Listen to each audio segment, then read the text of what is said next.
Всі проблеми будемо рішати по місці їх поступлення. Боже, нарешті про цього діяча заговорили. Чому він не реконструює старі будинки у Львові, які занесені в спадщину ЮНЕСКО?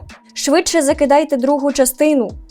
То що я можу зробити, якщо ви просите? До речі, одразу хочу всім подякувати за вашу активність та коментарі під попереднім випуском. Тому я продовжу розказувати про львівського бізнесмена Григорія Козловського. Тим паче розказати про успішні успіхи Козловського в усьому, за що він береться, я вам і так обіцяла. Цікаво людям історія успіху, да? От як підняться, бізнес-стратегія. Ну, та які успіхи, я збагаю. Тобто ви не вважаєте, що ви успішна людина? Я вважаю, що я щаслива людина. Якщо прізвище Козловський вам ні про що не говорить, то, по-перше, тут мені боляче, адже ви пропустили попередній випуск. А по-друге, дуже даремно. Адже Козловського, на мою скромну думку, можна сміливо назвати королем Львівщини. Бо що? Бо, здається, навколо нього зосереджено тупо все. Дивіться. Є козловський інвестор, козловський забудовник, козловський ресторатор, готельєр, меценат, футбольний фанат, ну і діамант цієї колекції – козловський тютюновий магнат. Ще один важливий етап в біографії Козловського – його депутатство в міській та облраді. Епатажна, яскрава особистість, яка часто дивувала львів'ян. Він вирізнявся серед інших депутатів своїми яскравими заявами, вирізнявся своєю поведінкою, тобто він міг приходити там, наприклад, з воєнізованою охороною. Козловський і справді дуже яскрава особистість, якій вдається перетворювати пам'ятки архітектури в ресторани, озеро в басейн, а ліси в елітний комплекс відпочинку. А ще Козловський дуже впливова особистість. Особистість, зв'язки якої виходять далеко за межі Львівської області. Нерідко вони відчуваються і в Києві, принаймні в окремих його кабінетах. І щось мені підказує, що вони і відіграють важливу роль в успіхах його бізнесу. Тож сьогодні говоримо про це. Я Вікторія Ковцун, це Бігус.Інфо, і знову вітання Львову.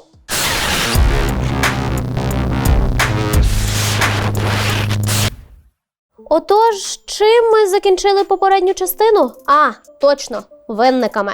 Винники, нагадаю, це не лише передмістя Львова, але й центральна точка козловського бізнесмена, бо саме звідси усе й почалося. Ось це і є той діамант Козловського – Винниківська тютюнова фабрика. Сюди він прийшов звичайним спеціалістом з митного оформлення в 94-му, а в 2010-му очолив цю фабрику і перетворив її у справжню тютюнову імперію. Я не думаю, що хтось чув колись про Винниківську фабрику до того, як він став її власником. Імперія за роки правління Козловського регулярно фігурувала в історіях про контрабанду, очолювала списки чорного сигаретного ринку, але продовжувала працювати та приносити мільярди. Юридично сама фабрика вже не Козловського. І тут би ми мали повірити, що він минулого року просто так взяв і віддав свій найбільший актив. Але є нюанс, бо з співзасновників фабрики Козловський вийшов напередодні великого шухеру, точніше, масштабного розслідування Бюро економічної безпеки. Ну і вийшов з співвласників звучить прям дуже голосно, адже по факту виробничі приміщення у власності доньки Козловського, а саму фабрику очолив Ростислав Павлів, який роками працював у компаніях Козловського, он навіть його благфондом керував. Хоча і сам шухер більше скидається на білий шум. Скандальні обшуки з бійками є. Вилучена продукція є. Заблоковане виробництво теж є. А от відчутних результатів нема. Тут і самі бебівці скаржаться на тиск, і магія з експертизами. Коротше, запитань ще більше, ніж відповідей. Так само, як я не можу знайти відповідь на запитання, якого біса я тримаю в руках ось цю пачку. Винниківська тютюнова фабрика, 25 серпня 2024-го. Питання в тому, що в липні податкова відмовилась продовжувати фабриці ліцензію, і вони досі за неї судяться. Але, окрім тютюну, Григорій Козловський має у Винниках ще один успішний бізнес – 5-зірковий курорт «Емілі Резорт». Його історія почалась з об'єктивно прикольної ідеї академії футболу, під яку місцева влада за безцінь віддала Козловському гектари лісу навколо озера. Так, поруч з футбольними полями виріс елітний комплекс відпочинку з усіма плюшками, а озеро перетворилось на басейн. І все це добро дуже полюбилось посадовцям різного рівня. Детальніше про пригоди БЕБ на тютюновій фабриці не Козловського і перлину Винників, його «Емілі Резорт», я вже розказувала.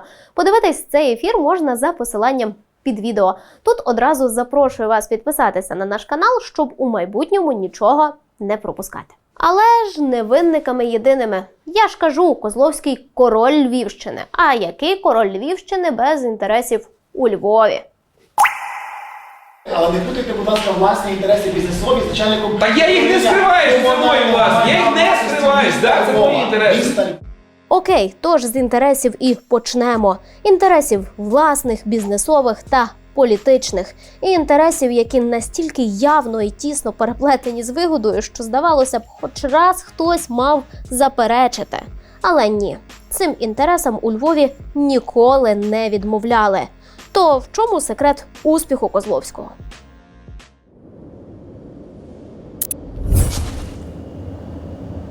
Місцевим депутатом Козловський був тричі. Вперше мандат отримав у 2003-му і зайшов на довиборах до Львівської міської ради у складі партії регіонів. Вдруге в депутатське крісло Львівської міської ради сів у 2015-му, вже як представник блоку Петра Порошенка. У 2020-му перебрався до обласної ради теж в команді Порошенка. Але всередині 2022-го Козловський сам склав мандат, бо війна і йому зараз не до політики. До того, як він став депутатом, от насправді він мені от в поле зору якось і не попадав. Тобто він от не був таким, знаєте, якимось яскравим персонажем.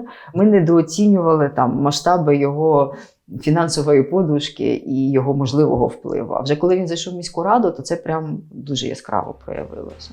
Тож депутатство розкрило таланти Козловського, бо депутатом він був справді яскравим. Ви що думаєте, тут сидять ідіоти? Андрій Іванович, то ми все розуміємо. Завжди в центрі уваги. Мені подобається, я хочу їх захищати. Ну, списку ви читаєте, дайте списку тривати, будемо разом захищати. Ну, двох у нас краще вийде. Та з епатажними заявами. Та тому, що крадете безбожно. Він каже, що він хворий, та він же хворий давно і безнадійно. Хворий своєю манією величия. І думаю, що в тій країні того чувака вже ніхто не вилікує. Це партія нездорових людей, які вирішили підняти рейтинг за рахунок самого рейтингового депутата. Ну, кращого фігуранта, чим я, напевно, бути не може для них, щоб якось про них хоч хтось згадав. Але, окрім епатажу, Козловський не забував і про себе подумати. Бо за красивою ширмою багаторічного депутатства він отримав дійсно багато від міста. І виглядає так, що отримав усе, що просив. Коли ми бачили, що це питання на їхню користь, то звісно, що всі голосували за і підтримували це питання. І дуже багато питань через міську раду вдалося вирішити фактично. Земля, якісь детальні плани територій, просто десятки таких рішень, де фактично там Козловський чи хтось з його оточення отримували якусь безпосередню користь, умовно кажучи, від цього голосування. Звісно, були випадки, коли там не завжди з першого разу їм вдалося це зробити, коли там львівські медіа писали про якісь сумнівні речі, там, які відбуваються там, чи з будівництвом, чи з землею, то іноді це на другий розгляд чи на третій відтягували. Але питання все одно в результаті було там схвалене. Скажу відверто, коли я почала все це аналізувати, то лише кількість компаній, записаних на самого Козловського та його рідних і друзів, я виписувала ледь не тиждень. Але дивує інше. Кількість майна, яке Козловський або його родина придбали, отримали безкоштовно або вивели з комунальної власності. А ще більше те, як нахабно подекуди це відбувалося. Ось дивіться, лише за останні 15 років у власності чи користуванні родини Козловських безкоштовно опинились під десяток комунальних ділянок. І ділянок не на Сихові, хай пробачать мене мешканці цього мікрорайону на околиці, а ділянок в історичному центрі Львова, який входить до охоронного списку ЮНЕСКО. Разом з землею Козловські стали щасливими власниками тисяч історичних квадратних метрів, які подекуди викупили цілими будинками. Щоб краще зрозуміти масштаб, я спробую показати наочно. Одразу зауважу, коли я кажу Козловського, маю на увазі і його самого, і його родину. Бо якщо детально розписувати, де чи є юридично, то ми з вами дуже швидко заплутаємося. Тому дозволю собі не ускладнювати. Це Козловського.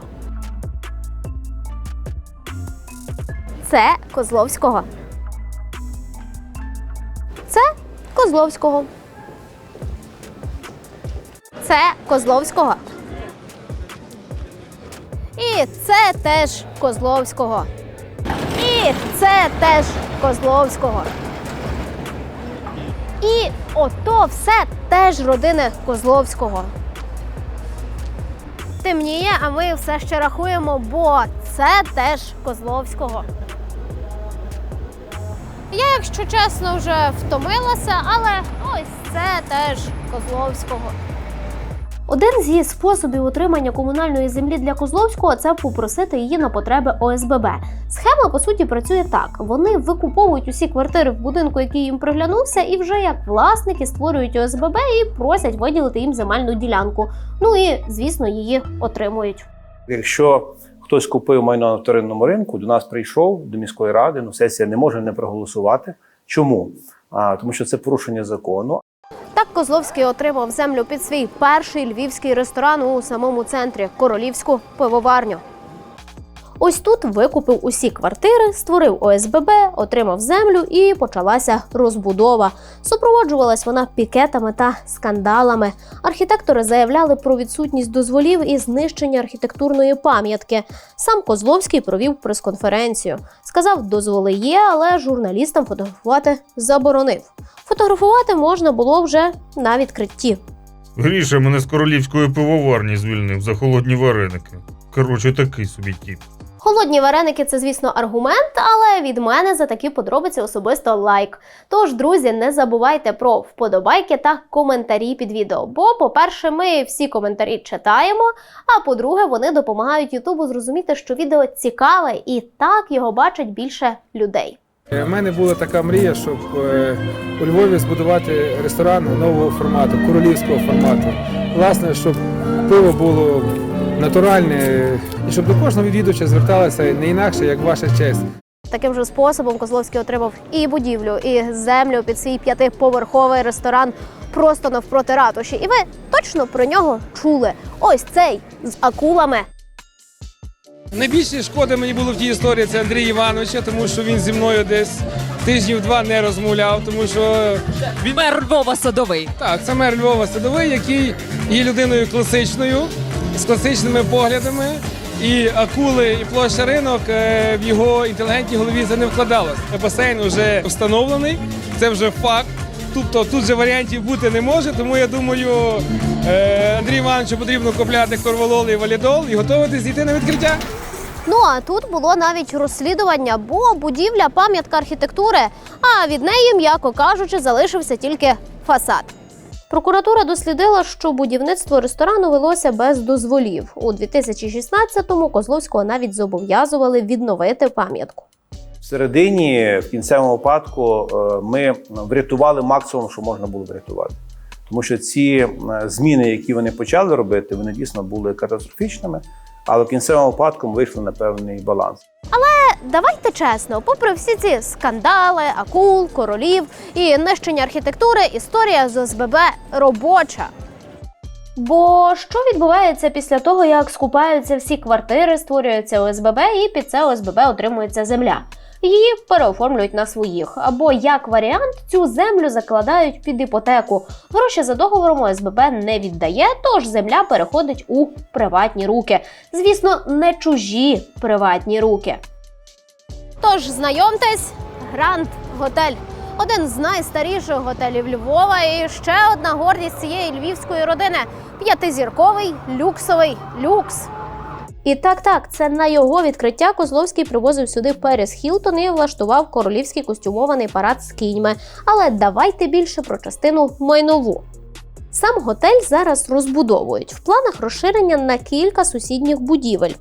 Під неї також створили ОСББ і на його потреби отримали сусідню ділянку. Отримали і приватизували, хоча вона взагалі була призначена під громадські об'єкти.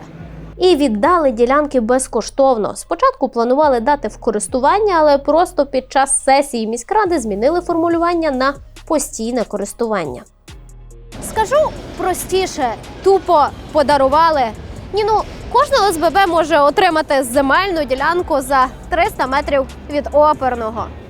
Зауважу, землю родині Козловського міськрада безкоштовно віддала у 2019-му, коли сам Козловський сидів у тій самій міськраді. Тоді в міській раді було так заведено, що, скажімо так, відбувався обмін голосуваннями.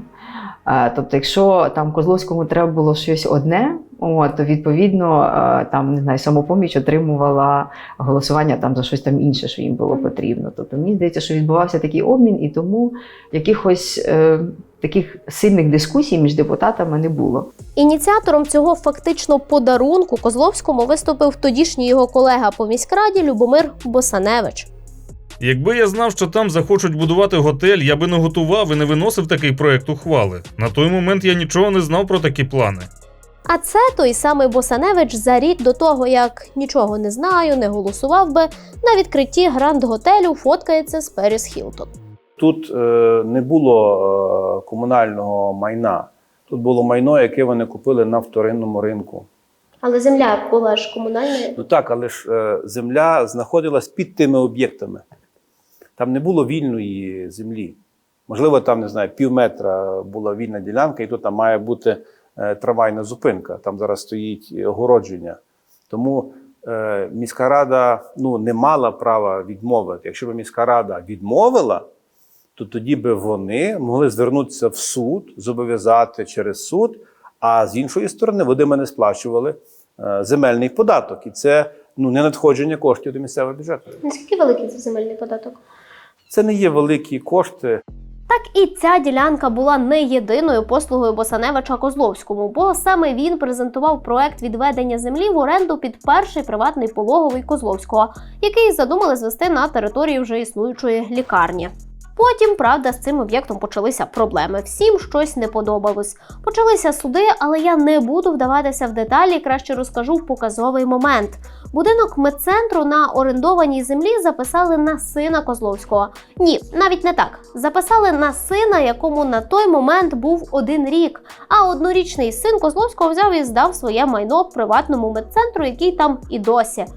Але якщо повернутися до Гранд-готелю, то там історія з виділенням землі поруч з готелем не закінчилася. ОСББ на Свободи 11 отримало на потреби Козловського, на потреби ОСББ ще 3 ділянки під історичними будівлями. Нині всі ці будівлі теж у власності дітей. І ні, це будівлі не поруч з готелем, а розкидані по історичному центру Львова. Щоб одне ОСББ в різних місцях, взагалі не пам'ятаю. За скільки років я працюю журналістом, я такого не пам'ятаю.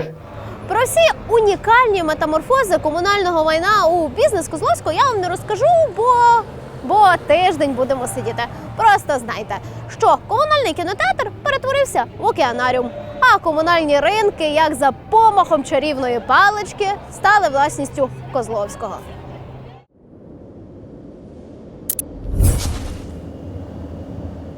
А от про козловського забудовника не можу позбавити вас задоволення послухати. Тож вмощуйтесь, зараз буде історія про Авалон. І не той, що магічний острів, хоча магія тут присутня.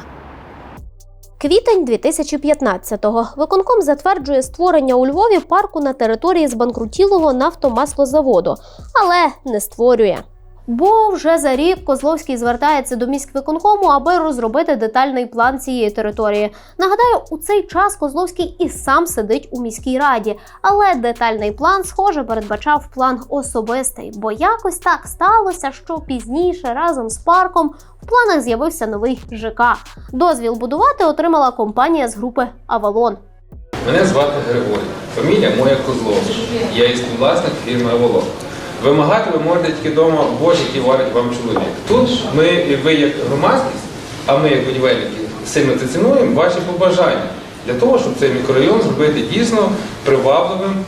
На цю історію звернули увагу журналісти NGL Media, так само, як і на те, що земля, де мав би бути парк, перейшла у приватну власність родини Козловських. Після розголосу довелося включатися прокуратурі.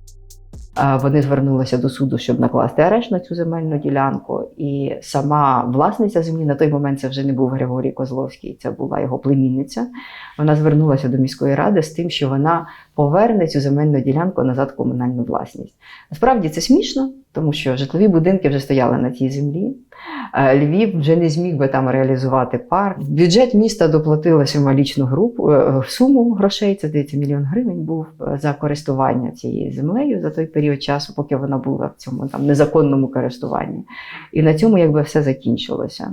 І це, мені здається, чи не єдиний раз, коли у Козловського змогли щось забрати і повернути місту. І те завдяки розголосу. Забудовувала ділянку група компаній «Авалон». На сьогодні у них 12 ЖК різного класу, розкиданих по усьому Львову. Ще 6 будинків у процесі будівництва. Я не бачила такого, щоб місто сказало щось «ні» Григорію Козловському. Не пригадую на своїй пам'яті. Тобто, якщо якісь плани подавалися, то вони реалізовувалися. І відмов я не пам'ятаю. Ні, от, власне, по об'єктах там Авалону, ні по тих об'єктах, де там напряму Козловський чи його родина були власниками. Завжди знаходились лазівки. Тобто, навіть коли головний архітектор міста на виконкомі говорить, це буде видано з порушеннями, члени виконкому все одно голосували за. Фантастика, але у Львові це можливо. Чи відмовляли за всі ці роки, чи відмовляло місто в чомусь Григорію Козловському? Або компаніям його, або, можливо, його родині? Дивіться, я не знаю про всі об'єкти, які має він чи має його родина, але в кінцевому випадку, коли ми знаємо намір початковий, то ми робимо все можливе, щоб в кінцевому випадку з'явилася будівля, яка буде оптимальною для міста Львова.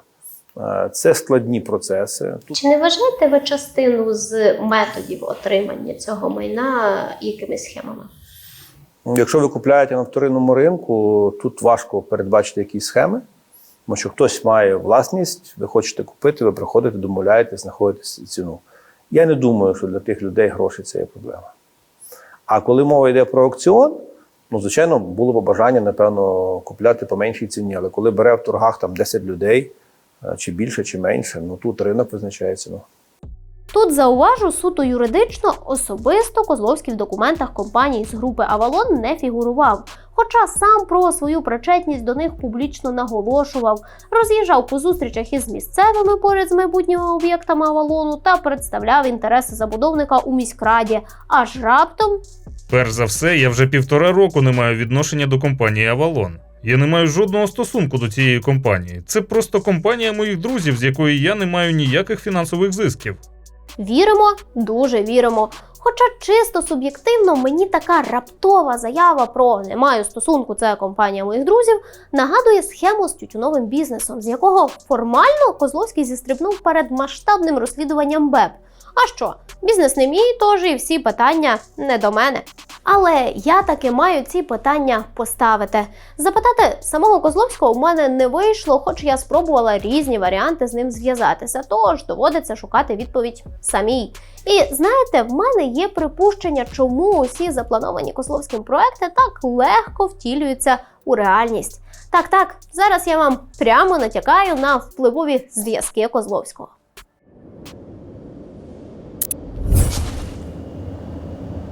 Отож, ЖК «Авалон» – це не той будинок, що виріс замість парку, а інший. І це вже преміум клас. Ціна квадрату з ремонтом – $3,5 тисячі. Але що ті ціни для місцевих депутатів та посадовців, яких у цьому комплексі зібралась ціла когорта? І за дивним збігом апартаменти в будинку преміум класу діставалися їм прям за дуже вигідну вартість. Звісно, я не можу не згадати історію про квартиру, яку під час Великої війни купив брат нині уже колишнього заступника Єрмака Андрія Смирнова. Згідно з документами, апартаменти на 100 квадратів в Авалоні обійшлись йому у трохи більше, ніж 1 160 000 гривень. Хоча ринкова вартість на той час становила близько 6 мільйонів. Вдалу покупку підсвітив наш колега Михайло Ткач, і вона разом з іншими надбаннями брата Смирнова вилилась йому в розслідування НАБУ за підозрою у незаконному збагаченні. Не менш вдало в Авалоні закупились і родичі екс-замкерівника податкової у Львівській та Київській областях Ореста Вітика. Нині він уже не податківець, а забудовник. Його компанія – найвідданіший партнер усіх заходів, які організовує Емілі Резорт Козловського. Прямо на кожному банері згадують. Також квартири у ЖК купила дружина секретаря міської ради та за сумісництвом кума Григорія Козловського Маркіяна Лопачака, дружина депутата та голови фракції ЄС у Львівській міській раді Петра Адамика та родина бізнес-партнера Козловського Олександра Свіщова. До речі, його син Віталій зараз депутат обласної ради. Усіх їх пов'язують не лише квартири у Авалоні, але й земля та заміські будинки поруч з маєтком Козловського під Львовом. До речі, і це ще не всі важливі сусіди. Я, звісно, ні на що не натякаю, але принаймні мені тепер значно зрозуміліше, як потрібні Козловському рішення буквально проскакують через депутатський корпус. Ось тут, неподалік Винників, у селі Підберізці, сільська рада роздала 47 земельних ділянок безкоштовно. Серед щасливих отримувачів тоді ще депутат Козловський і уся його родина. До того ж, буквально. Вони намагаються жити, скажімо так, відокремившись від інших людей. Комфорт собі створювати певний проживання, інтим, щоб ніхто не заглядав їм за паркан. Багато багатих людей так роблять. Вони собі теж так зробили. Там, до речі, була приватизація ділянок, які там безкоштовно виділяли. Частина депутатів, здається, там напряму приватизовували, а в декого просто перекуповували. Так вийшло, що вони всю вулицю скупили і собі влаштували такий приватний житловий комплекс. Тут Козловський навіть проводив екскурсію у 2020-му. У нього тут і ляльковий будиночок, і футбольні поля, і ферма. Це називає Верховна Рада другого скликання. Перша Верховна Рада першого скликання вже пішла на тушонки, скажімо так. І ще раз, по сусідству з Козловським всі свої депутати і бізнесмени. Коротше, у мене складається враження, що тупо всі, хто входить до кола Козловського і подекуди ухвалює досить вигідні для Козловського рішення, напевно, знову просто співпало. Так само, мабуть, співпало, що юрист і фактично права рука Козловського Олексій Різник паралельно депутат міськради і голова архітектурної комісії. Тож він не остання людина, від якої залежить, що там буде з забудовами, перебудовами, дозволами. Він навіть голосував за ось нещодавнє розширення комплексу відпочинку Козловського Емілі навколо Винниківського озера. І пофіг, що він там і сам має частку землі і керує частиною ТОВок. Що таке конфлікт інтересів, у Львові, мабуть, просто не знають. А поки чиновники активно вкладаються у нерухомість, маємо новину для тих, хто любить нашу роботу і інвестує у крипту. Відтепер Bihus.info можна підтримати у різній криптовалюті. Пам'ятайте, з вами ми можемо робити більше, і кожен ваш внесок допомагає дотискати корупціонерів. Посилання на донати у крипті та інші способи підтримки традиційно під відео. І велика подяка тим, хто вже з нами. Ви круті. Але давайте до друзів впливовіших. Друзів, які мали вплив на життя країни і бізнесу в ній безпосередньо. Тож знову у Емілі Резорт. І чомусь той елітний ЖК на березі озера Басейну дуже сильно полюбився Офісу президента. Точніше, заступникам Єрмака. Правда, це вже прямо якась чорна мітка чи щось таке, бо всі ці заступники нині вже колишні. Але менше з тим. Отож, якщо вже згадували про Смирнова в історії про Авалон, то почнемо з нього і в Емілі. Початок повномасштабного вторгнення, за даними «Української правди», цей колишній зам Єрмака зустрічав тут. Цікаво, чи за проживання в комплексі Козловського Смирнов платив теж, м'яко кажучи, хорошим дисконтом, як його брат за квартиру в Авалоні. Михайло, скажу вам більше, в Емілі Резорт це комплекс, в якому я не хочу просто зараз в телефон вам розповідати прізвища, хто там був. Напевно, там були реально всі. Тут же у Винника з родиною кілька разів проживав Кирило Тимошенко, теж колишній зам Єрмака. Після ОП він подався в Міноборони, де тепер працює штатним радником у міністра Рустема Умєрова. Так от, ті візити в Емілі вилились Тимошенку проблемами з НАЗК. Також скріни з бронюванням в Емілі знайшлися і в телефоні куратора великого будівництва Юрія Голика, до якого останнім часом регулярно приходить НАБУ з обшуками.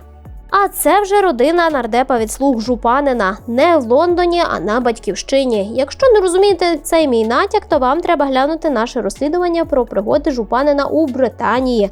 Посилання на нього на екрані. Так, на цей раз нардеп з дружиною позують на фоні Емілі Резорту. А ще оте супер-пупер лакшері весілля екс-працівниці ДБР та екс-прокурора теж відбулося в комплексі Козловського, де окрім зірок і 2-метрового торту були досить цікаві гості. Принаймні у медіа згадували, що вітали молодят колишніх податківці, прокурори, керівників управлінь МВС, а ще, схоже, там був юрист Козловського Різник. Була і ще одна не менш показова ситуація, теж пов'язана з заступником, але на цей раз заступником генерального прокурора. Йдеться про Олексія Симоненка. І знову якась чорна мітка, прям, прости господи, бо і Симоненко вже колишній заступник. Так от, наприкінці 22-го Симоненко поїхав зустрічати Новий рік в Іспанію. А що ще робити заступнику генпрокурора під час Великої війни? Але зараз суть трохи в іншому, бо поїхав Симоненко туди мерседесом Козловського і супроводжував його водій Григорія Козловського. Гостинність, дружба, широка галицька душа та вміння добре домовлятись – ідеальний набір для бізнесмена. А тим паче для бізнесмена, чий бізнес постійно у центрі скандалів та розслідувань. Цікаво тільки, що всі ці сусіди, гості, друзі, партнери, чи як вони там самі себе для себе називають, пропонують широкій галицькій душі натомість. Хоча, думаю, на це питання я і так другий випуск поспіль відповідаю. От ми всі звикли, що якийсь набір олігархів, просто існує. Він є. Така собі Ахмето-Коломойська константа. Але чи хтось задумувався над тим, як олігархи народжуються? От як? Живуть і все, бац, ти контролюєш півкраїни. Історія Козловського, як на мене, це якраз такий собі мануал про те, як стати олігархом. Це схоже на фрагмент сценарію мелодрами. Ти приходиш на тютюнову фабрику звичайним спеціалістом, бах! Наступний кадр з'являється з підписом «Минуло 20 років» і все. Ти вже герой. Зі спеціаліста перетворився на хазяїна фабрики, у тебе вже і готелі, і ресторани, і комплекс відпочинку. А от те, що упродовж цих 20 років відбувалося, то вже так, дрібниці. І залишається за кадром. Хоча насправді усі ці роки – це роки лідерства на тіньовому сигаретному ринку, вічні обшуки та відкриті провадження, які по суті нічим ніколи не закінчуються. Лакшері стає частиною твого життя, тому аби було як в Куршавелях, ти вкидаєш тонни грошей в акул, перебудовуєш архітектурні пам'ятки в ресторан, запрошуєш на відкриття готелю Періс Хілтон, заливаєш бетоном ліс та зводиш суперлюксовий комплекс відпочинку. Але і тут мутно, бо обіцяв одне, а зробив інше. Та кому яке діло, якщо ти кличеш туди всіх? Всіх зі Львова, всіх з Києва, там знижку, там ще щось, і от в тебе вже половина прокурорів, ОП, податківців і місцевих депутатів в друзях, гостях, сусідах і кумах. Ти фінансуєш медіа і видаляєш статті, в яких тебе критикують. Маєш тисячі квадратних метрів, отримуєш гектарами землі, у тебе десятки підприємств і так, друзі, це народження олігарха. Славімо його, чи що. Хоча я впевнена, що є й ті, кого за 4-метровим парканом Емілі побачити не так просто. Ті, хто робить це не публічно, обережно або просто не паляться. Бо люди, завдяки яким усе це так успішно тримається, явно на фоні Емілі селфитись не будуть. Отож, у мене на сьогодні все. Поширюйте це відео друзям, не скупіться на вподобайку і ставте дзвіночок, щоб точно не пропустити наші нові ефіри. До зустрічі!